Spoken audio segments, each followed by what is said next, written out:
American మాజీ pilot Baden హైమర్. ఇతడు ఆరితేరిన యుద్ధ విమాన నిపుణుడు. ఫైటర్ జెట్లతో ఆడుకుంటాడు. యుద్ధ విమాన విన్యాసాల గురించి ఇతడికి తెలిసినట్టు మరెవరికీ తెలీదు. ఆపరేషన్ సింధూర్లో భారత్ పాకిస్తాన్ను ఎలా బోల్తా కొట్టించిందో ఇతడు చెప్పడంతో అందరూ షాకవుతున్నారు. భారత వైమానిక దళం అధునాతన ఎలక్ట్రానిక్ వార్ఫేర్లో ఆరితేరిపోయిందని అన్నారు హైమర్. చైనానే ఈ విభాగంలో ఢీకొట్టిందంటే ఇది మామూలు విషయం కాదని అన్నారాయన. ఇప్పటివరకు ఇదే అత్యుత్తమ స్పూఫింగ్ వైమానిక మోసమంటూ ఆయన కామెంట్ చేయడంతో ఈ యుద్ధం గడిచి 2 నెలలైనా సరే అందరిలోనూ ఒక రకమైన ఆసక్తి చెలరేగింది. భారత్ ఇంతగా మాయ చేయడానికి వినియోగించిన పరికరం పేరు ఎక్స్గార్డ్. రాఫెల్ జెట్లో ఒకవైపున పొదగబడి ఉండే ఈ పరికరం ద్వారా పాక్కి చైనా సప్లై చేసిన PL-15Eల్నే మోసం చేయగలిగిందని అంటారు బోడెన్ హైమర్. ఎలక్ట్రానిక్ వార్ఫేర్ ప్రధాన ఉద్దేశం ప్రత్యర్థి సమాచార వ్యవస్థను డిస్టర్బ్ చేయడం, జామ్ చేయడం, దెబ్బతీయడం. దీని ద్వారా ప్రత్యర్థిని కన్ఫ్యూజ్ చేసి తద్వారా వార్ఫీల్డ్లో డామినేషన్ సాధించడం. భారత్ ఈ విషయంలో 2 విధాలా పాకిస్తాన్ని దెబ్బతీసింది. మొదటిది ఆ దేశ అణుస్థావరాలను కావాలని టచ్ చేసి ఒంట్లో వణుకు పుట్టేలా చేయడం ఒకటి కాగా, రెండోది అధునాతన చైనా ఆయుధాలను కన్ఫ్యూజ్ చేసి దెబ్బతీయడం. ఎలక్ట్రానిక్ వార్ఫేర్లో మరో ముఖ్యమైన విషయమేంటంటే ప్రత్యర్థుల కార్యకలాపాలను తప్పుతోవ పట్టించడంతో పాటు సొంత వ్యవస్థలను రక్షించుకోవడం. బేసిగ్గా యుద్ధ సమయంలో సమాచారం అత్యంత కీలకం. ఏ చిన్న ఆయుధమైనా సరే ఖచ్చితమైన లక్ష్యాలను ఛేదించగలగాలి. లేకుంటే ఆ యుద్ధం మొత్తం వృధా ప్రయాసగా మారుతుంది.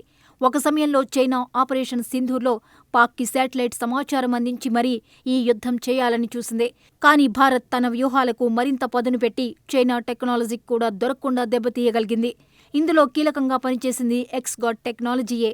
అసలేంటి ఈ ఎక్స్గార్డ్ టెక్నాలజీ అని చూస్తే ఇదొక సెక్యూరిటీ టూల్. దీన్నెవరూ డీకోడ్ చేయలేరు. ఎవరైనా దీన్ని ట్రాక్ చేయడానికి ట్రై చేస్తే వారిని కన్ఫ్యూజ్ చేస్తుంది. సోర్స్ని కూడా అందుబాటులో లేకుండా చేస్తుంది. దీంతో ఈ టెక్నాలజీ తమ రాఫెల్ జెట్స్కి అనుబంధంగా చేర్చింది డసాల్ట్ ఏవియేషన్ సంస్థ. అందుకే పాక్ 3 రాఫెల్స్ని కూల్చివేసిందని అనగానే ఈ సంస్థ CEO ఛాన్సే లేదని కొట్టిపడేశారు. కారణం రఫేల్కి అమర్చిన ఎక్స్గార్డ్ సిస్టమ్ ప్రత్యర్థులను అంతగా తప్పుదోవ పట్టిస్తుంది కాబట్టి. ఇప్పటికే చైనా స్మార్ట్ వార్ఫేర్లో నెంబర్ 1గా ఉంది. ఈ కంట్రీ US, ఇతర యూరోపియన్ కంట్రీస్ని కన్ఫ్యూజ్ చేయడానికి తనదైన స్మార్ట్ వార్ఫేర్ని వినియోగిస్తుంది. అంతేకాదు మొన్నటి ఆపరేషన్ సింధూర్లో తన సత్తా ఏంటో USకి తెలియచెప్పాలని ట్రై చేసింది. కానీ భారత్ అంతకన్నా మించిన ఎలక్ట్రానిక్ వార్ఫేర్ ద్వారా చైనా ఎత్తులను చిత్తు చేసింది. అందుకు కారణం ఇజ్రాయెల్ సాంకేతిక పరిజ్ఞానమైన ఈ ఎక్స్గార్డ్ టెక్నాలజీయే.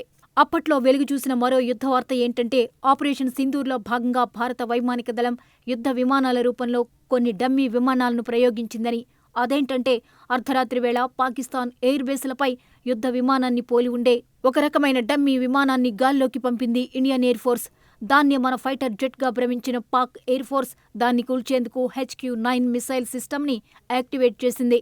ఎప్పుడైతే అది యాక్టివేట్ అయిందో దాని లొకేషన్ ఇండియన్ ఎయిర్ ఫోర్స్కి తెలిసిపోయింది. ఎగ్జాక్ట్ లొకేషన్ ఎప్పుడైతే తెలిసిపోయిందో ఆ వెంటనే దాడి చేసింది ఇండియన్ ఎయిర్ ఫోర్స్. ఈ ఎయిర్ డిఫెన్స్ సిస్టమ్ని పాక్కిచ్చింది కూడా చైనాయే. ఉగ్రదాడి తర్వాత వీటి లాంచర్లు, రాడార్లను వివిధ లొకేషన్లకు తరలించింది. కొన్నింటిని కొత్త చోట్ల పెట్టింది.